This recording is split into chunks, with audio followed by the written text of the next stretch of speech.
This video is dedicated to Britt Allcroft. Welcome to Werezilla's Retrospective. I'm your host, Werezilla. A famous children's series is turning 80 years old this year, making it about, 70 years older than the target audience? The Railway series had humble beginnings as bedtime stories that Reverend Wilbur Awdry would tell his son Christopher when he was sick. Eventually, this became an actual book series that really took off with its target audience, young children. These were a series of picture books that contained 4 short stories about talking trains who would learn life lessons from the incidents that would happen on their railway. There are more books that came afterwards, written by Awdry's son, which sadly I have not read. As it happens, I still have the complete collection of the original 26 books, and, as you can tell from the condition of this thing, it was well loved and read often. 3 attempts to bring the Railway series to British television screens happened in the wake of the book's success. The first was a single episode made by the BBC in 1953, which notoriously had one of its model trains derail on live television. Disgraceful, disgusting, despicable. Next came a proposed series in 1976 by Andrew Lloyd Webber, one that was ultimately never made. Oh well, this didn't deter Webber, deciding that if he couldn't adapt the Railway series himself, he'd make his own version. Then, in the 1980s, TV producer Britt Allcroft acquired the rights to adapt the Railway series as Thomas the Tank Engine and Friends. This was a huge undertaking since the show would use moving model trains with actual smoke coming out of the engine's funnels. And then there was their choice of narrator for the show, which ended up being a member of the Beatles, Ringo Starr. And it ended up being a success, eventually being brought over to America in the 90s, where in season 3, the new narrator was stand-up comedian George Carlin. And if you do any of these 10 things, he has a special place full of fire and smoke and burning and torture and anguish, where he will send you to live and suffer and burn and choke and scream and cry forever and ever till the end of time. But he loves you. As crazy as that casting sounds, George Carlin actually had a lot of respect for Thomas the Tank Engine because of how it didn't talk down to children. Unlike someone else I could mention. It's Thomas the fucking Tank Engine! The show PBS puts on when Clifford the dog is too intimidating. Goody, it's you again.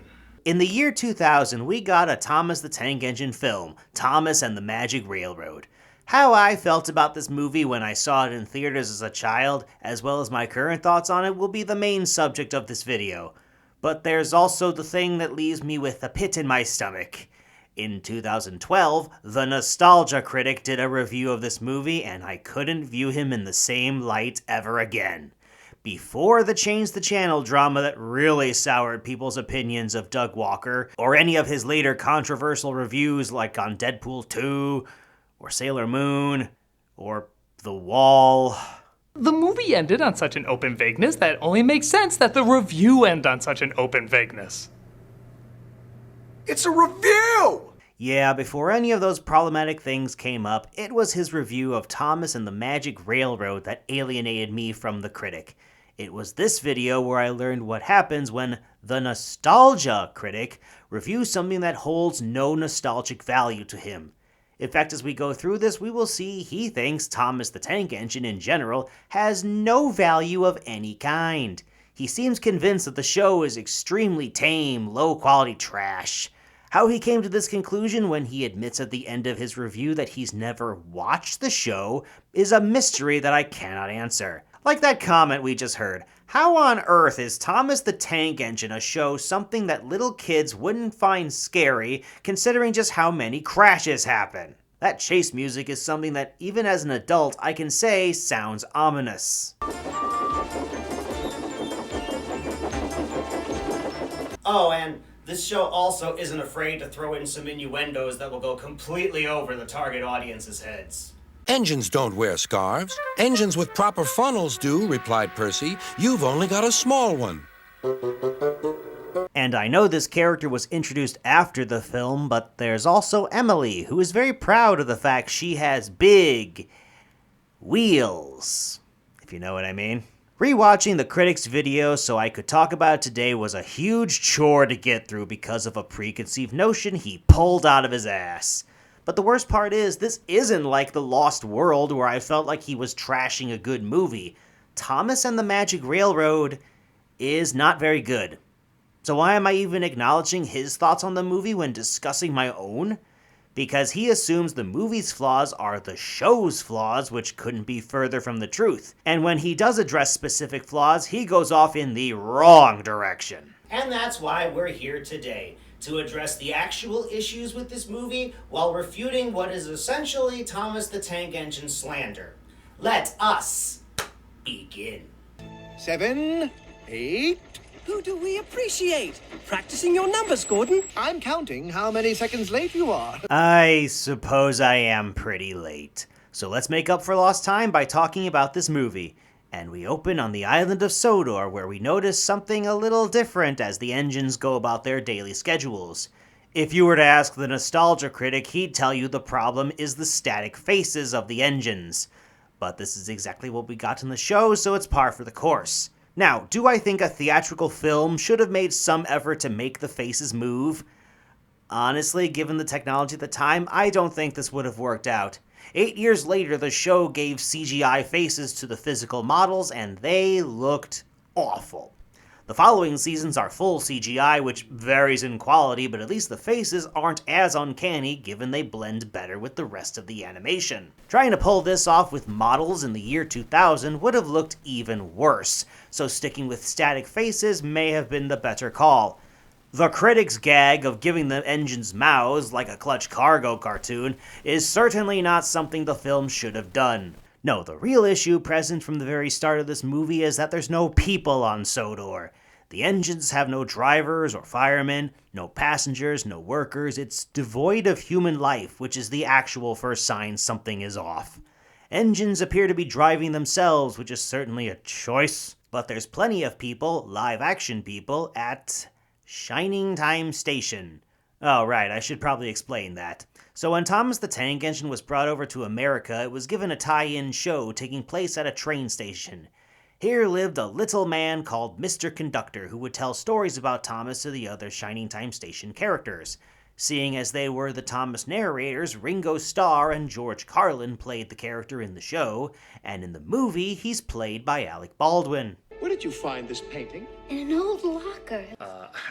No, lady. The proper response is, ah! Demon, demon, ah! To think Doug Walker inspired so many people to make reviews of movies on the internet, including me.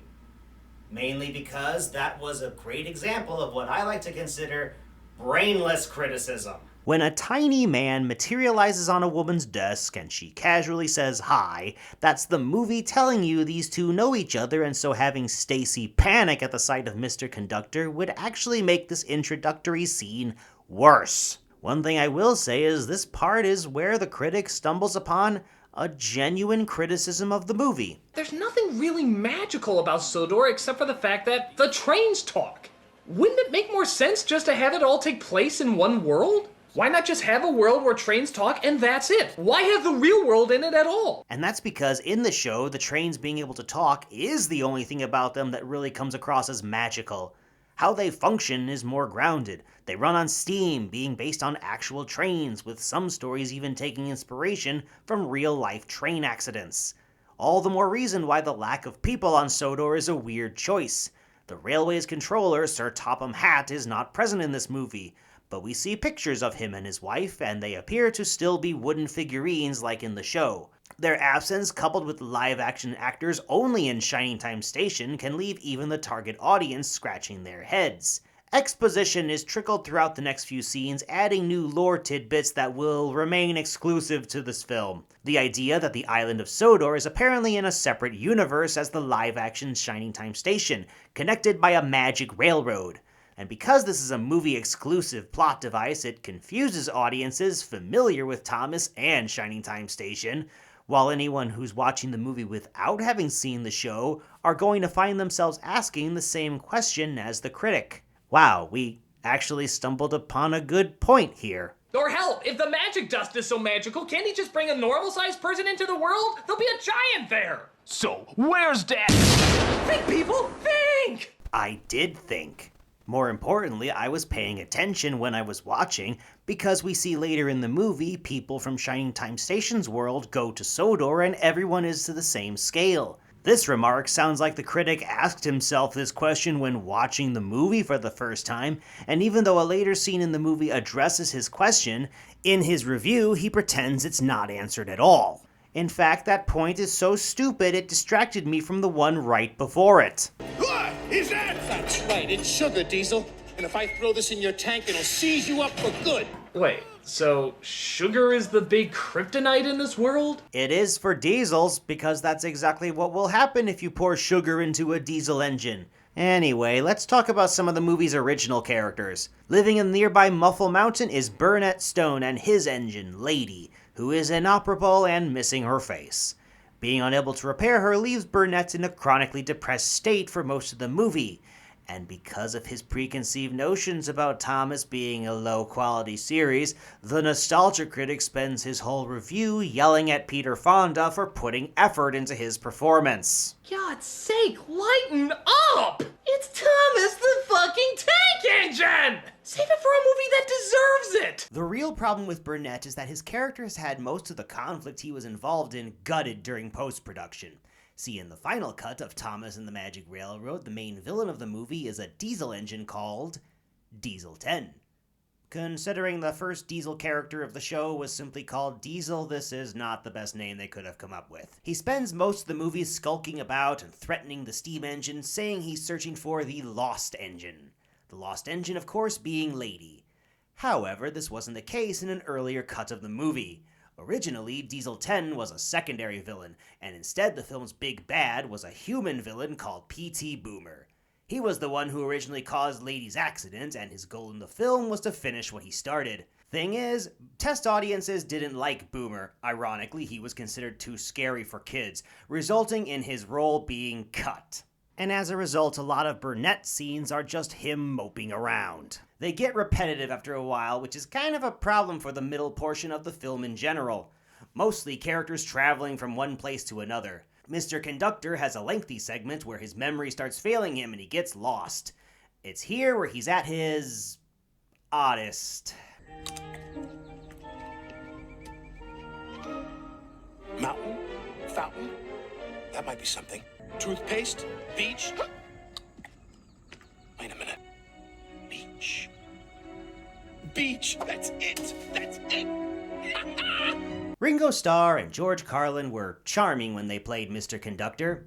Alec Baldwin, on the other hand, comes across as more deranged. Him talking to inanimate objects as the engines sleep and using plants like a phone make him feel more like an Alice in Wonderland character. Baldwin toned this down a lot when it came time for him to be narrator for Thomas's 5th and 6th seasons. This performance might be fun to watch while you're high as a kite, but the target audience certainly isn't smoking any joints anytime soon. The nostalgia critic naturally feels secondhand embarrassment for Baldwin when he's in this movie, as well as Peter Fonda, which brings us to one of the most annoying things about his review. He really comes down hard on the idea of high-profile actors like Fonda and Baldwin being in a movie he feels is beneath them. Was it beneath Ringo Starr or George Carlin? They certainly didn't think so. This series has had talented people working on it before. He did the same thing when he reviewed the Good Burger movie and just couldn't wrap his head around the fact that Abe Vigoda of all people was in it. Speaking of which, there's also the critic's attitude towards Mara Wilson, who plays Burnett's granddaughter, Lily. Lily doesn't have much of a character, and her acting is child acting, so it's not the best. But the critic goes so far as to make the bold claim that she is phoning it in on purpose and doesn't want to be there.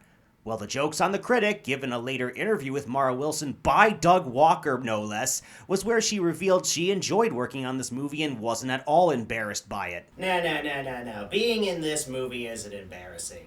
The fact that Ben Shapiro is Mara Wilson's cousin, that's something she's way more embarrassed by than any of her film roles. Then there's Mr. Conductor's cousin, Junior. He's primarily a comic relief character who's quite obnoxious, but at least the other characters seem to see him as such to varying degrees. Lily doesn't say he's weird, but her body language suggests otherwise. When Junior is stuck on a windmill, Thomas looks like he couldn't care less. Even when he lands on top of Diesel 10 and goes on an impromptu ride, Mr. Conductor isn't at all that worried about his cousin's safety. Which actually leads to a scene where Diesel 10 tries to murder him and James the Red Engine in a smelter's yard. Which is consistent with that earlier scene where Diesel 10 tries to murder Mr. Conductor by throwing him off a bridge. Diesel 10 tries to commit a lot of murder in this movie. Notice that? What was it you said before, critic? Something about Thomas being what you put on for your kids when Clifford is too intimidating? Because I'm pretty sure kids in the single-digit age range are watching the scene with James and Jr. and are shitting their pants right now. Wait, are they father and son or cousins? He calls him Junior, yet he's constantly saying cuz. Ah, crap, not this again. The critic made a similar blunder years before during his review of the live-action Super Mario Bros. Movie, misinterpreting the dialogue and thought Mario and Luigi were father and son instead of brothers. In fact, he doubles down on the error in his Magic Railroad review. Maybe they're both. If the Mario Brothers can be father and son, anything's fucking possible! Yeah, anything's possible when you're not paying attention. Junior isn't just his name, it's also his job, as a junior conductor. You may have noticed it's the family business. That's why Mr. Conductor gives him a new hat at the end of the movie, because he feels Junior is ready to be a proper conductor. Whether or not he is ready is a whole other matter. The fact this went right over the critic's head is not a good look on his part. What's really damning is how he reacts to major plot points in this movie. How Lady and the island of Sodor have a symbiotic relationship. Coal from Sodor ends up being the key to getting Lady moving again. And once she's mobile, she generates gold shavings that when mixed with well water create gold dust for the conductors. This was something I was able to follow as a child, as part of the target audience for this movie, and the nostalgia critic describes it like this. When did this plot become the kids' version of Memento? Yeah, it gets really needlessly complicated, especially for a film that's meant to be so simple. Seriously? You think this is too complex for children to follow? Disgraceful. Disgusting. Despicable. Actually, hearing that exchange reminds me of something. The voice acting. His unfamiliarity with the series meant the critic overlooked how this movie is the first time Thomas the Tank Engine gave the engine's voice actors instead of having the narrators speak for every character. And it fluctuates wildly in quality. Thomas, Percy, and Toby sound like how you would expect, but the big engines are not so fortunate. Gordon's voice doesn't sound deep enough, while James and Henry sound way too nasally. I can't comment on Edward's voice acting because he's not in this movie. And as for Lady, she talks so quietly, it's hard to even tell what she's saying most of the time. And she only talks in the last 10 minutes of the movie, so she doesn't have a lot of lines in the first place. I think her problem isn't just voice acting, but audio quality too. The standout ends up being Diesel 10 because of his expanded role. Apparently, having named his claw Pinchy was ad-libbed, but it's a welcome addition. Makes him a very cheesy character. He's the only aspect of the film that carries over into future Thomas seasons because, let's be honest, he's the most memorable thing about the movie. That ominous claw allows him to threaten engines and human characters alike. Personality-wise, he's still kind of a generic thug with little motivation to want to destroy Lady other than because he's evil, and is even a little klutzy, which goes a long way of explaining why his appearances after this movie basically rewrite him into a more dignified, manipulative character. Relatively speaking. How many of you remember when I reviewed the Thomas special Day of the Diesels where he was the main villain? I did that back in 2012, the same year the critic reviewed the Magic Railroad. Brings back memories. Wow, I was a lot fatter back then. Was I the fat controller? Now it's time to talk about something you may have already spotted in this video, the film's special effects. The nostalgia critic calls the model's static faces cheap, but somehow neglected the subpar green screen effects. This scene stands out given Mr. Conductor isn't lined up properly, inconsistently positioned between this shot and the wide shot of him and James. Not only is the effect itself flawed, but the images projected behind the actors are often badly pixelated. And keep in mind, I'm watching this movie in 1080p. This is the best image quality this movie is going to get. There are a handful of Sodor sets, and they look more like display pieces you'd see in a museum instead of a real location. Though, to be fair, the island of Sodor has always resembled a model train set, so I guess the sets the actors interact with looking like an upscaled version of those models is weirdly fitting. Is there anything the critic and I unanimously agree on? So far, that everything I have agreed with has a caveat. Well, that ends here, where I acknowledge the music in this movie sucks. Its tunes are generic and the lyrics are forgettable. So much that I can't even remember them after hearing the song. There's really only one song from the show present in the movie, and I'd argue it's a bad choice.